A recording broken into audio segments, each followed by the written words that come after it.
তো ভাই এগুলো আসলে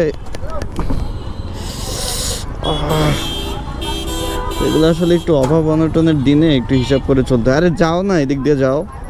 কেজি কত করে? হাড্ডি ছাড়া আবার 1000 টাকা দাম বেশি। 500 টাকা পিস একদম।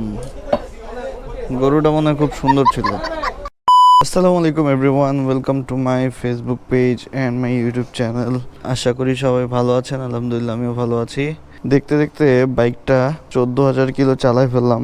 ডিজিটাল নাম্বার প্লেটটা বের হয়েছে, বাট এখনও লাগাই নিব আজকালের মধ্যে, কারণ ডিজিটাল নাম্বার প্লেটের জন্য এখন নাকি সার্জেন্টরা মামলা দেওয়া শুরু করছে। এনিওয়েজ, বাইকটার কাজ করাইছি গত পরশুদিন।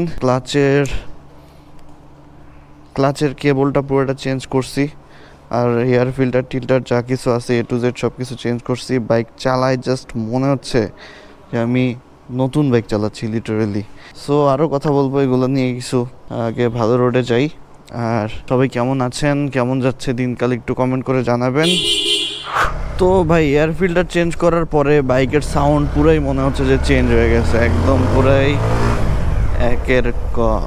আগের এয়ার ফিল্টারটা এমন পরিমাণে ময়লা হয়েছিল যে কি বলবো, খুবই বাজে অবস্থা হয়েছিল। আর air filter time to time change করা, মানে বাইক ভালোভাবে যদি মেনটেন করতে চান তাহলে air filter obviously time to time change করবেন, বিকজ এয়ার ফিল্টার খুবই ইম্পর্ট্যান্ট একটা পার্ট বাইকের। কারণ বাইকের যেই বাতাস বা হাওয়াটা নিঃসৃত হয়, এটা তো এয়ার ফিল্টার দিয়েই হয়। সো এখন মোটামুটি বাইকটা পুরো ফুললি ওকে আছে, শান্তি পাচ্ছি বাইক চালায়। মাঝখানে ক্লাচের এমন অবস্থা হয়েছিল যে এক আঙ্গুল দিয়ে আমার ক্লাচ ধরে জাস্ট এইভাবে করে ছাড়লেই বাইক দৌড় মারতো। তো মাঝখানে একটা ছোটো ভাই বাইক নিয়ে বলছিল, ভাই বাইকের কি যত্ন নাও না। তো কথাটা লিটারালি আমাকে হার্ট করছে অনেক। তারপরে আর কি জেদ করে বাইকের কাজ করাইলাম ফুল A to Z। Now my bike is fully okay. So এখন যাচ্ছি, একটু বাজারে যাব একটু গরুর মাংস কিনবো। গরুর মাংস খাইতে ইচ্ছা করছে, তাও নিজে রান্না করে তারপরে খাবো। অ্যান্ড আপনারা যদি আমার রান্না করার ভিডিও দেখতে চান তাহলে কমেন্ট করতে পারেন। ব্যাচেলার রেসিপি আপনাদের জন্য আমি ভিডিও করে দেখাবো, but not in this video, অন্য কোনো ভিডিওতে। একটা মিনিট কাট দেন তো জিপে। আর তার উপর যাইতে হবে একটু 6 নম্বর সেক্টরে, কাজ আমার বোন আমেরিকা থেকে আচার খাবে বলে আচার অর্ডার করছে এক জায়গা থেকে। তো এই আচারটা আবার একটা কুরিয়ারে পাঠাইছে। কুরিয়ারটা এক্স্যাক্টলি কোন কুরিয়ার আমাকে বললো না, বাট 6 নম্বর সেক্টরে এতটুকু জানি। সো আমার একটু 6 নম্বর সেক্টরে যাইতে হবে। আগে মোবাইলে লোডটা দিয়ে নেই। যে আচার ওই ভদ্রমহিলা পাঠাইছে, এই আচার আমি পাবো কালকে ফোন দিব একবারে। তার আগে এখন আমি যাচ্ছি একটু বাজারে যে আমার যেটা করতে হবে, গরুর মাংস কিনতে হবে। অ্যান্ড এটার আগে আমার একটু যাইতে হবে বুথে। ভালো কথা, বুথে তো যাবো, আর আমি কি কার্ড নিয়ে আসছি?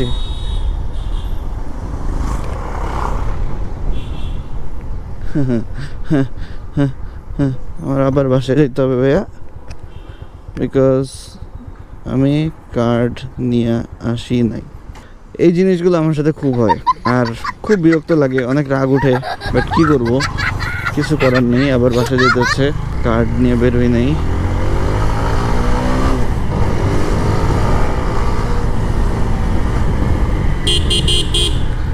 বাইকের কি সাউন্ড রে ভাইয়া। ফাইনালি বাসা থেকে কার্ড নিয়ে আসছি, টাকা পয়সা উঠাই ফেলছি, কোনো সমস্যা নেই। অ্যাকচুয়ালি আমি আজকে যাইতে চাইছিলাম নীলা মার্কেটে, মানে 300 ফিটে। বাট ভাবলাম যে 300 ফিটে যাইতে হলে রোজা থেকে অনেক হ্যাসেল পোয়াইতে হইতো। আর ওই 300 ফিটে যাইতাম তো গরুর মাংস খাওয়ার জন্যই, বিকজ আমার গরুর মাংস খাওয়ার কী বলা জানি ওটাতে। তো এখন নীলা মার্কেটে যে খাইলে তেল খরচ সব কিছু হিসাব করে দেখা যায় যে 500-600 টাকা খরচ হয়ে যাবে। বাট তার তুলনায় যদি আমি বাসার কাছ থেকে 1 কেজি মাংস 700-800 টাকা দিয়ে কিনে নিজে রান্না করে খাই, তাহলে ওইটা অনেক পত্তা পড়বে। তো ভাই এগুলো আসলে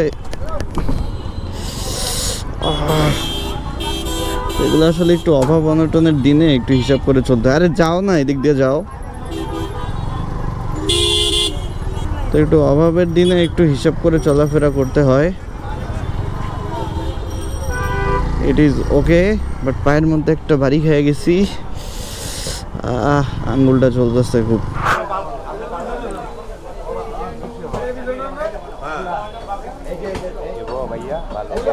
হুম,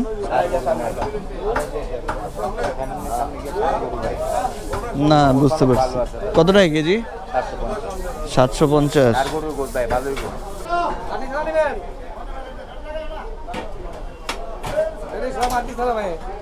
হুম,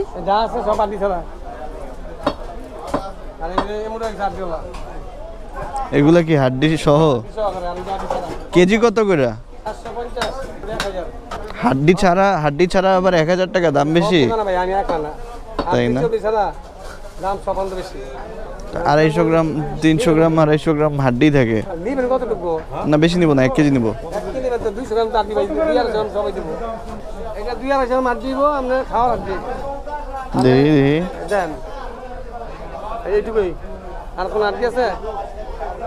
এটা কটুক হবে?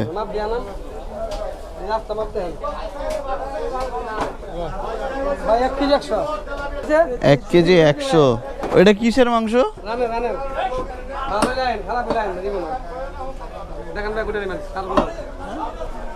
পাও কত করে ভাই? 500 টাকা পিস একদম। গরুটা মনে হয় খুব সুন্দর ছিল, মানে 2000 টাকা হালি।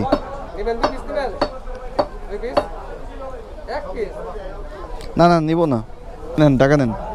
টান গাইজ, গরুর মাংসের মশলা নিয়ে নিচ্ছি, গরুর মাংস নিয়ে নিচ্ছি। এখন বাসায় যে ভাই আমি একা মানুষ থাকি, মাঝে মধ্যে এটা ওইটা খাইতে মন চায়, নিজে এসে নিয়ে যেয়ে দেন হচ্ছে রান্না করে খেয়ে ফেলি। সো প্যারা নেই, এখন হচ্ছে বাসায় যাওয়ার পালা, আর এটা আমি পকেটে নিয়ে নিব। সো ঠিক আছে গাইজ, যেহেতু বাসা থেকে বের হয়েছিলাম বাইক নিয়ে, তাই ভাবলাম যে একটা ভিডিও করে ফেলি। তো এই ভিডিওটা এই পর্যন্তই থাকবে। সবাই ভালো থাকবেন, সুস্থ থাকবেন, আমার জন্য দোয়া করবেন। Thanks for watching the video.